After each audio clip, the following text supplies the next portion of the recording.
Mesdames, Messieurs, bonsoir. Bienvenue dans votre revue d'actualité de la semaine sur Wangari TV.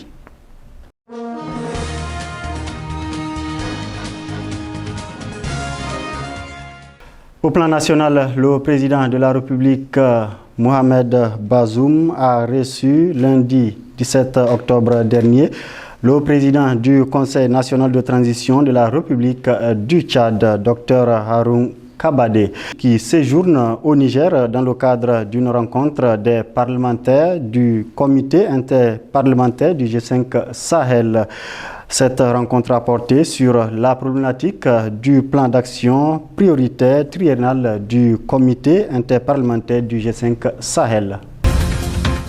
Le président de l'Assemblée nationale, Seni Oumarou, a reçu en audience mercredi 10 octobre 2022 dernier une délégation du réseau des étudiants en médecine de l'Afrique de l'Ouest, conduite par M.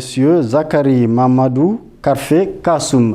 L'audience s'est déroulée en présence du directeur de cabinet du président de l'Assemblée nationale, Lamido Harouna. Au plan judiciaire, le juge a condamné mardi 18 octobre dernier Anwar Abdoulaye, président directeur général du groupe de presse privé Wangari TV, à 3 mois de prison assorti de sursis plus 50 000 francs d'amende. Il est poursuivi pour diffusion des données à caractère personnel et trouble à l'ordre public. Une décision qui intervient après qu'il ait passé 2 semaines en prison. Dans un point de presse animé dans la soirée, son avocat dit avoir interjecté appel de cette décision pour demander son annulation. Parlons toujours justice à Maradi, 3 ans ferme et des amendes de 1 à 3 millions de francs CFA pour les 14 prévenus dans l'affaire de diffusion des vidéos obscènes à Maradi. C'est la décision du jugement en première instance ce 20 octobre. Les 14 prévenus, dont un garçon et 13 filles, sont accusés de diffusion de données par voie électronique de nature à troubler l'ordre public. Sur un tout autre plan, c'est l'heure du grand ménage pour les autorités françaises. La liste des activistes indésirables ouverte par la France. En effet, après l'activiste camerounaise Nathalie Yamb qui s'est vue interdite de fouler le sol français, Michael Zodi, activiste et coordonnateur national du mouvement Tournons la page Niger, a reçu également ce jeudi 20 octobre une lettre lui notifiant l'annulation de son visa d'entrée sur le sol français par l'ambassade de France au Niger. Actualité hors de chez nous, au Tchad, une 50aine de personnes ont été tuées et des dizaines blessées lors de manifestations anti-gouvernementales au Tchad ce jeudi. Selon un nouveau bilan établi par les autorités, le gouvernement a décrété un couvre-feu dans la capitale N'Djamena de 18h à 6h du matin.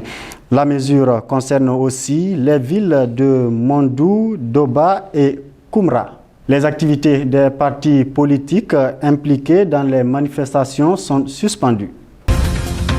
Au Nigeria, la police tire des gaz lacrymogènes sur les athlètes handicapés qui protestaient près de Lagos National Stadium contre les autorités pour avoir été mis à l'écart du prochain festival national des sports à Azaba dans l'état du Delta.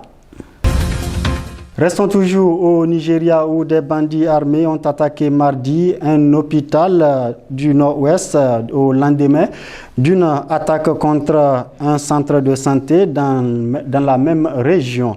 2 personnes ont été tuées et 20 autres ont été prises en otage, dont plusieurs membres du corps médical.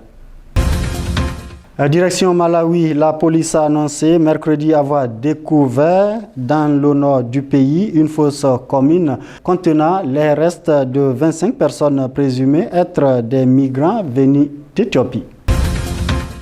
À Madagascar, le président Andry Rajoelina a limogé son ministre des Affaires étrangères Richard Randrianarantsoa sans donner d'explication une semaine après que Madagascar a voté à l'ONU pour condamner les annexions illégales du territoire ukrainien par la Russie.